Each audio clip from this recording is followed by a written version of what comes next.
Alright, ladies and gentlemen, we're going to start off with some homemade caramel vodka. What we did was we took some Smirnoff vodka and we dissolved some Werther's Originals in it because in the little town that I live in, they did not have any caramel vodka. We're going to go 2 ounces of this. And in an attempt to keep this drink from being too sweet, we're going to go 1 ounce of regular vodka.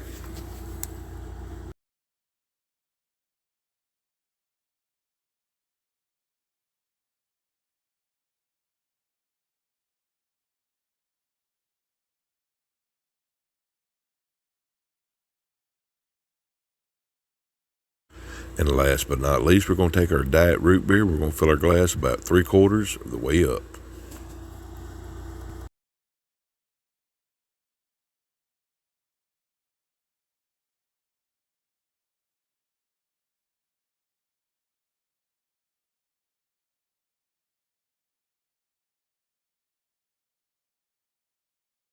You know, normally we just give our drinks a good shake, but we're going to stir this one up here, make sure it is definitely mixed together well. I think this may be the most unique combination I've put together, but it was by request, so we're going to trust their judgment.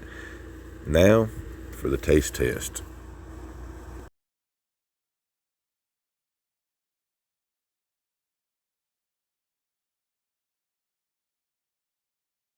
Well, ladies and gentlemen, to be completely honest, I had my doubts about this one. But these flavors go together a whole lot better than I thought they would. The only problem is, and it's probably on my end from putting too many Werther's Originals in the vodka, it's a little sweet.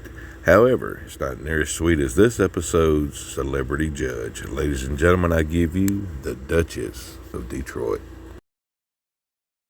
Great job, Paul. Looks delicious.